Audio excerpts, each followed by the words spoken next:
In the last couple of days, the authorities have gone from DNA evidence to sharing clearly fake messages to prove that they really caught the man who shot Charlie Kirk. I'm not even going to start with how ridiculous these messages sound. I just want to show you how some facts don't line up. So let's start with what the Utah County Attorney has said. The roommate told police that the roommate received messages from Robinson about the shooting, and he did provide those messages to police. On September 10th, 2025, the roommate received a text message from Robinson which said, "Drop what you're doing. Look under my keyboard." Robinson again, "Delete this exchange." Again, Robinson, "My dad wants photos of the rifle. He says Grandpa wants to know who has what. The feds released a photo of the rifle, and it is very unique. He's calling me, RN. Not answering." Did you hear that? According to the official story, the messages are from September 10th when the incident took place. As you just heard, Robinson is worried because the feds have released images of some pretty unique gun, and his grandpa, who owns the gun, has allegedly seen it. There's only one problem with this story. The FBI didn't release those images until September 11th, on Thursday, which means at least some of these messages are not accurate. Now, this pretty much proves that these messages were just released to prove the narrative they're selling, but since they didn't give any timestamps, they're gonna claim these last messages were exchanged on September 11th. But even if you ignore this huge blunder, the messages themselves sound like two AI bots talking to each other while pretending to be American. Robinson, "I am still okay, my love, but I'm stuck in Orem for a little while longer yet. Shouldn't be long until I can come home, but I gotta grab my rifle still. To be honest, I had hoped to keep this secret till I died of old age. I am sorry to involve you."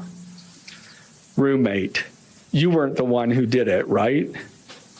Robinson, I am. I'm sorry." And once again, the question is simple. Why did he leave his gun or his clothes in the woods when he planned on picking them up anyway? "I had planned to grab my rifle from my drop point shortly after, but most of that side of town got locked down." Robinson again, "I'm wishing I had circled back and grabbed it as soon as I got to my vehicle.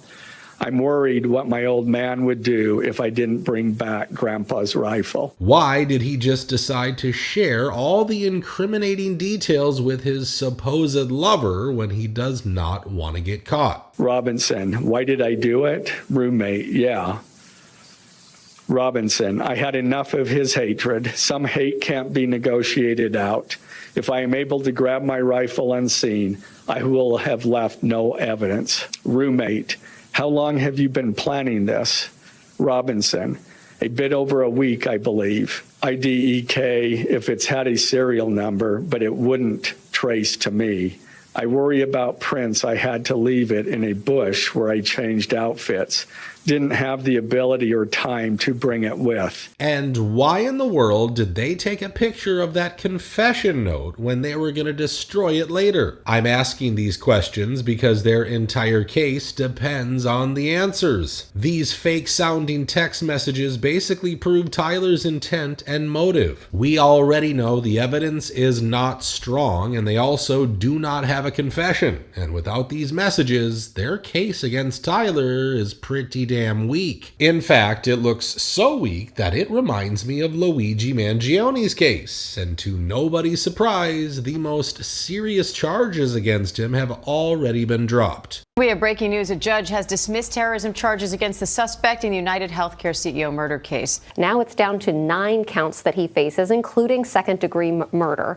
But this is really a blow for the prosecution. But coming back to the Charlie Kirk shooting, no judgment will be accepted by the people if the FBI does not address the following questions. Number 1, was Charlie Kirk facing pressure or threats from certain people or organizations? But he was one of the only people to go to the Oval Office and say, "Sir, I totally understand and think Iran's really bad, but a war with Iran is not, is something that could really hurt our country." He took massive abuse from his own donors, which is also something that you don't see. Number 2, who was flying that drone over that campus? Apparently there's been a shooting. Number 3, why were people tampering with the crime scene just minutes after the shooting? Safety team is here. I just heard them say the active shooter, Charlie Kirk, has been shot. Number 4, why were certain very suspicious people trying to cause a distraction right after the shooting? We don't know if it's him or not.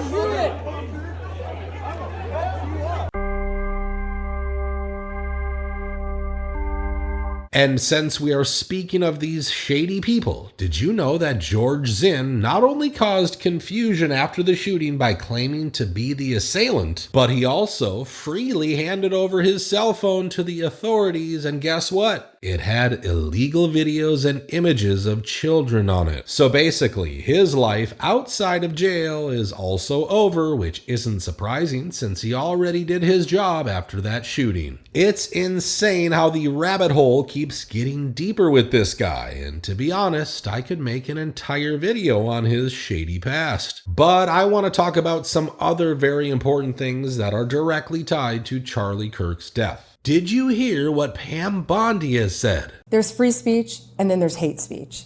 And there is no place, especially now, especially after what happened to Charlie in our society. We will absolutely target you, go after you, if you are targeting anyone with hate speech. First of all, who's going to decide what's considered hate speech? I sure hope Pam Bondi isn't doing it, because she might just put every mega supporter in jail for asking questions about the Epstein files. From what I can remember, the entire Trump administration is talking about keeping Charlie's movement and principles alive. Well, let me show you what Charlie recently said about hate speech. Hate speech does not exist legally in America. There's ugly speech, there's gross speech, there's evil speech, and all of it is protected by the First Amendment. Keep America free. He didn't even stop here either. He also said it's subjective. It will be used against conservatives before it's used against leftists. And that's the reality, folks. It seems like Pam Bondi and the Justice Department are gonna let Charlie Kirk's murder go against their own beliefs, and trust me, people on both sides of the fence are gonna pay the price for it. But Pam isn't the only bad egg in this administration. It seems like Kash Patel is going full mask off and doing everything he can to protect Epstein's clients. Let me just show you what he said in the latest Senate hearing.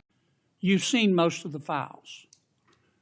Who, if anyone, did Epstein traffic these young women to besides himself? Himself. There is no credible information. None. If there were, I would bring the case yesterday that he trafficked to other individuals. And the information we have, again, is limited. So the answer is no one? For the information that we have. In the files? In the case file.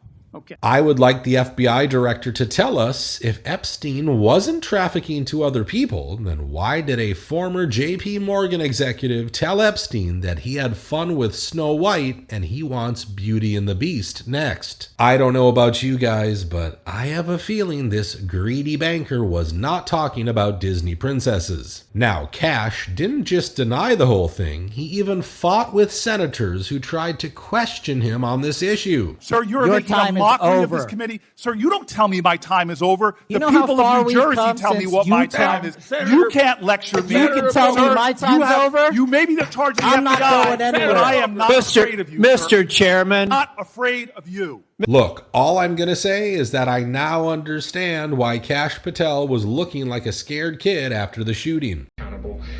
We are going to share a portion of a video and that we have of the suspect. After all, people dealing with Epstein have an unlimited amount of money, and I don't think they'll even hesitate before silencing anyone who tries to expose them. Also, we got to keep in mind that the day Charlie died, they managed to stop a Senate motion to release the Epstein files. This morning, I introduced a very simple amendment that directs the Attorney General to release the Epstein files. It's the same amendment as the one working its way in the House. As soon as today, Republicans have a chance to take a step further in releasing the files. The same files that for years they have said they wanted released. And what's interesting is that other than Josh Hawley and Rand Paul, no GOP senator voted in favor of releasing those files. You'd better remember all of this the next time they're passing some law or restricting social media access to honor Charlie Kirk. So far, they've done nothing but go against his own wishes, and unfortunately, too many people are happily going along with their false narrative. Do you agree that these text messages sound like something AI would write? Feel free to share your thoughts in the comments section. I appreciate you taking the time to watch today's video, and I hope to see you in the next one.